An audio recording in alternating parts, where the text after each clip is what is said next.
Colour code for carbon resistance, ये आज का हमारा टॉपिक है जिसको हम लोगों ने डिस्कस करना है जी। बड़ा ही इम्पोर्टेंट टॉपिक है ये वाला हमारे पास। ये हमारे पास एक ऐसा मेथड है जिसकी मदद से हम लोग किसी भी रेजिस्टेंस की वैल्यू को विदाउट यूजिंग एनी ओम मीटर उसकी वैल्यू हम लोग को फाइंड आउट कर सकते हैं। और याद रखिएगा, इसके अंदर जो हमारे पास रजिस्टर्स होते हैं वो फिक्स रजिस्टर्स होते हैं, मतलब ऐसे रजिस्टर्स होते हैं जिनकी रेजिस्टेंस को हम लोग चेंज आउट नहीं कर सकते। तो देखते हैं जी कि हम लोग कलर कोडिंग की मदद से किसी भी रजिस्टर की रेजिस्टेंस को कैसे मेजर करते हैं। Carbon resistors consist of a high grade ceramic rod. हम लोग कहते हैं कि ये हमारे पास इस शेप के सिरेमिक रॉड की मदद से मिलकर बने हुए होते हैं, कार्बन रजिस्टर्स होते हैं, on which a thin resistive film of carbon is deposit. इस हाई ग्रेड सिरेमिक रॉड के ऊपर हम लोग एक कार्बन की थिन फिल्म को डिपॉजिट करवा देते हैं। तो हम सपोज करते हैं कि ये हमारे पास एक कार्बन की थिन फिल्म हम लोगों ने इसके ऊपर डिपॉजिट करवा दी है जी। The bands of different colours are printed around the body of the register. इस बॉडी के ऊपर हम लोग डिफरेंट कलर्स के बैंड्स को ड्रॉ कर देते हैं। लेट्स सपोज दैट एक बैंड मैंने ये ड्रॉ कर दिया, एक बैंड मैंने ये ड्रॉ कर दिया, एक ये ड्रॉ कर दिया और एक ये बैंड को ड्रॉ कर दिया। किसी भी रजिस्टर के ऊपर मैक्सिमम 4 बैंड हो सकते हैं और 3 भी पॉसिबल हो सकते हैं, लेकिन मैक्सिमम जो बैंड हम ड्रॉ कर सकते हैं वो 4 ही होते हैं। इनसे ज्यादा बैंड्स हम इसके ऊपर ड्रॉ नहीं कर सकते।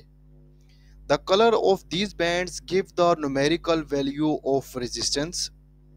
The colour used with code and the numbers they represent are given in table. यहाँ पर ये आपके सामने एक टेबल शो की है।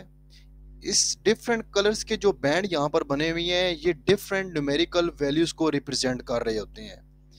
अगर रेड बैंड होगा तो इसका मतलब ये है कि इसकी वैल्यू 2 है। इसी तरह डिफरेंट कलर्स के जो बैंड होते हैं ये अपनी अपनी वैल्यू को इंडिकेट कर रहे होते हैं। ब्लैक के लिए 0 डिजिट यूज करते हैं, ब्राउन के लिए 1, रेड के लिए 2, ऑरेंज के लिए 3, सिमिलरली व्हाइट के लिए 9 को यूज कर रहे होते हैं। तो इन डिफरेंट कलर्स की वैल्यूज की मदद से हम लोग किसी भी रेजिस्टेंस की वैल्यू को फाइंड आउट कर सकते हैं।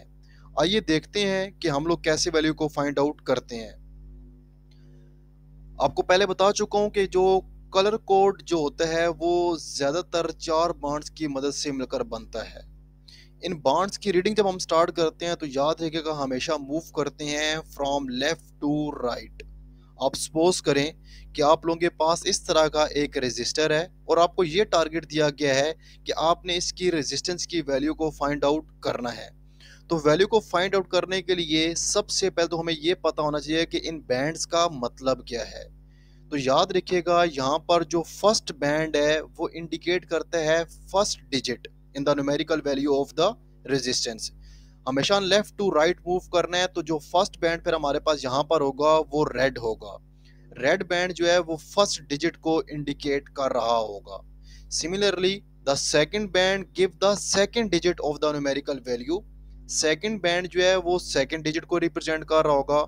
लेकिन यहाँ पर जो इम्पोर्टेंट पॉइंट है वो ये है कि जी जो थर्ड बैंड है वो इंडिकेट करता है डेसिमल मल्टीप्लायर को। इसका क्या मतलब होता है कि ये देता है number of zeros after 2 digit. ये देखें 2 डिजिट यूज हो चुके हैं। जो थर्ड बैंड है फिर ये इंडिकेट करता है नंबर ऑफ जीरोस को। इसका क्या मतलब है ये आगे मैं आपको समझाता हूँ। सिमिलरली जो लास्ट बैंड है जिसको हम लोग फोर्थ बैंड से इंडिकेट कर रहे होते हैं ये रिप्रेजेंट करता है टॉलरेंस को। याद रखिएगा फोर्थ बैंड जो है वो या तो गोल्ड होगा या सिल्वर होगा।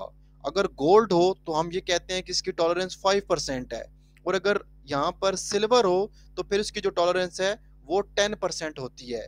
और अगर हमारे पास फोर्थ बैंड ही ना हो तो इसका ये मतलब है कि फिर टॉलरेंस जो है वो 20% होगी। तो जो फोर्थ बैंड है वो टॉलरेंस को इंडिकेट कर रहा होता है। हमें अच्छी तरीके से पता है जो फर्स्ट बैंड आ रहा है वो रेड कलर का है। सिमिलरली जो सेकंड बैंड है वो वायलेट कलर का है, जो थर्ड बैंड है वो ऑरेंज कलर का है, और जो टॉलरेंस का कलर अगर आप लोग देखें तो वो सिल्वर कलर का हमारे पास बनता है। अगर हम इसको टेबल की मदद से इनकी वैल्यूज को देखें तो सबसे पहले अगर आप रेड को देखें तो रेड की जो वैल्यू है वो 2 है। तो क्योंकि फर्स्ट बैंड फर्स्ट डिजिट को इंडिकेट करता है तो आप इसकी जगह पर फिर 2 लिख देंगे। सेकंड वैल्यू को अगर आप देखें तो वो हमारे पास वायलेट है, और वायलेट की वैल्यू को अगर आप इस टेबल में देखें तो 7 है। तो वायलेट की जगह फिर आप यहाँ पे क्या लिख देंगे, 7 लिख देंगे। तो ये हमारे पास सेकंड डिजिट को फिर इंडिकेट करेगा। थर्ड बैंड को देखें तो वो हमारे पास ऑरेंज को रिप्रेजेंट कर रहा है, और ऑरेंज में क्या लिखा हुआ है, 3 लिखा हुआ है। और हमें ये भी पता है कि थर्ड बैंड जो है वो हमें देता है नंबर ऑफ जीरोस। अगर यहाँ पर 3 लिखा हुआ है तो इसका ये मतलब है कि आप यहाँ पर 3 जीरोस डाल देंगे, तो यहाँ पर फिर हमारे पास 3 जीरोस आ जाएंगे। अगर यहाँ पर कोई let's suppose that yellow band यहाँ पर बना होता तो यहाँ पर फिर हम लोग 4 जीरोस डालते। ग्रीन यहाँ पे बना होता तो या फिर हम यहाँ पर 5 जीरोस डालते। तो थर्ड बैंड याद रखेगा हमेशा नंबर ऑफ जीरोस को ही इंडिकेट कर रहा होता है। फर्स्ट 2 बैंड जो होते हैं वो डिजिट्स को रिप्रेजेंट करते हैं। टॉलरेंस में देखें तो सिल्वर कलर है, और सिल्वर के लिए हमें अच्छे तरीके से पता है 10% हमारे पास इसके अंदर टॉलरेंस आ जाती है।